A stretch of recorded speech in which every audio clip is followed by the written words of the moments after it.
আনুমানিক 400 বছর। সে মেলার মূল বিশেষত্ব কি? মেলার মূল বিশেষত্ব এই দিন হচ্ছে গাজী বাবা যে তখন এখানে সমস্ত খরাতে সমস্ত জায়গা জমি ফেটে গিয়েছিল, চাষিদের চাষবাস হচ্ছিল না। সেই সময় সবাই এসে বাবা তখন জীবিত অবস্থায় ওনাকে ধরতে, যে বাবা আমাদের জন্য জলের ব্যবস্থা করুন। ওই বাবা জল আনতে গিয়ে বর্দা নিয়েছিলেন। সেই থেকেই এই মেলাটা 17 শ্রাবণ উপলক্ষে শুরু। আচ্ছা, এখানে যে একটি বিশেষ পুকুর আছে বলে আমরা শুনেছি, সেই পুকুরের সম্বন্ধে কী বলবো? পুকুরটা হচ্ছে মানুষের একটা বিশ্বাস যে ওই পুকুরে ফুল ছাড়লে সেই ফুলটা যদি ফিরে তাদের হাতে আসে তাদের মনস্কামনাটা পূর্ণ হয়। পুকুরটার নাম কি? মক্কা পুকুর। আচ্ছা, এই যে মেলায় কোন কোন জেলা থেকে লোক আসে? বিভিন্ন জেলা থেকে, বিভিন্ন রাজ্য থেকে, দিল্লি, মুম্বাই, বিহার, ঝাড়খণ্ড সমস্ত রাজ্য থেকে লোক আসে এবং আমাদের পশ্চিমবঙ্গের বিভিন্ন জেলা থেকে লোক আসে। সরকার এখানে আপনাদের এই মেলাতে কী পরিষেবা দেয়? মূলত কী কী সরকারের কাজ? সরকারি পরিষেবা বলতে আমাদের এখানে ওয়াকফ বোর্ডের তরফ থেকে সমস্ত ব্যবস্থা হয়। আমাদের কেয়ারটেকার আছেন সিরাজউদ্দিন দেওয়ান, তিনি সমস্ত তত্ত্বাবধানে থাকেন এবং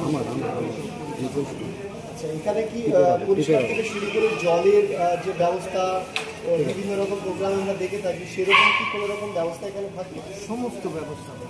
আচ্ছা, পাউচ জল থাকবে, আপনার জলের গাড়ি থাকবে, সব কিছু।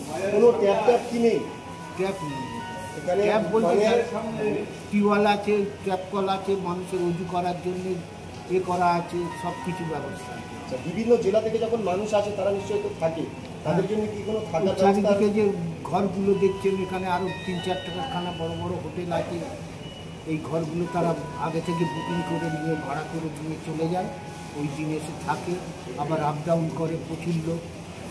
এখানে একটি 2.5 কোপের পুকুর, একটি বা একাধিক বলে শুনেছি, সে বিষয়ে কি বলবো? ওই তো 2.5 কোপের পুকুর, ওই মক্কা পুকুর যেটা বললাম ওইটাই হচ্ছে 2.5 কোপ। ওটাই 2.5 কোপের পুকুর।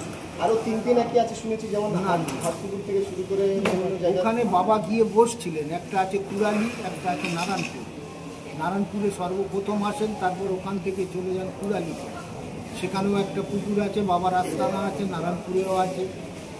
তারপর ওখান থেকে জঙ্গলে আগুন লাগিয়ে দেন, বলেন যে যেই আগুন যেখানে গিয়ে নিভে যাবে আমি সেখানে স্থায়ীভাবে বসবাস করি।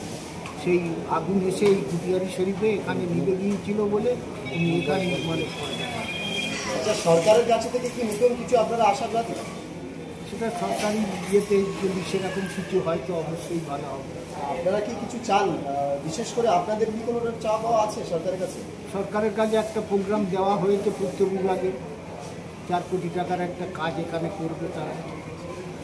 কতটা আশ্বাস দিয়েছেন এসডিও বা বিডিও বা বিধায়ক এলাকা? হ্যাঁ, ওখানে আমাদের অ্যাসিস্ট্যান্ট যে ডিএমের সঙ্গে বৈঠক হয়ে গেছে, তিনি আশ্বাস দিয়েছেন খেলার পরেই কাজ করবে। সেখানকার লোকাল বিধায়কের কি কাজ থাকে এই মেলাতে? লোকাল বিধায়ক এখনো পর্যন্ত তো এখানে আসেনি বা কোনো কথাবার্তা বলেনি। বিধায়ক কি প্রতি বছরই আসে এখানে? আসে, পুজো দিয়ে চলে যায়। এবছরে এখনো আসেনি, বা তার পক্ষ থেকে কোনো বার্তা আপনাদের কাছে এখনো পৌঁছায়? এখনো পৌঁছায়।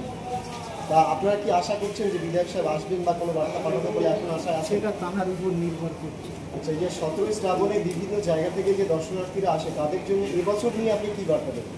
এবছর দর্শনার্থীরা আসা নিয়ে আপনি কী বলবেন? দর্শনার্থীরা যেমন আসে, পুজো পাঠ করে চলে যায়, সেইভাবে আসবে যাবে এবং তাদের যাতে সুব্যবস্থা থাকে সেই রকম ম্যানেজমেন্ট আমরা করে দেবো। আচ্ছা, এত বড় একটা তো পরিকাঠামো যেটা দেখছি এই মাজারের, নিশ্চয়ই তো কোনো একটা ইনচার্জ আছে, তো তার নাম এবং কেমনভাবে কাজ করছে সেটা যদি একটু বুঝিয়ে বলেন। এই মাজারটা আগের যদি ছবি থাকতো আপনাকে দেখাতাম, যে ভগ্নস্তূপে পরিণত হয়েছিল, ভেঙে ভেঙে সব পড়ে যাচ্ছে। তারপর এই তৃণমূল সরকার আসার পরে আমাদের 5 জনের উপরে একটা দায়িত্ব দেয় ওয়াকফ বোর্ড থেকে। আমাদের কেয়ারটেকার থাকেন সিরাজউদ্দিন দেওয়ান, এই যে যত কাজ দেখছেন সবই তারা থাকে এবং আজ পর্যন্ত মাজারের যতটুকু ডেভেলপ হয়েছে ওনারই হাত দিয়ে।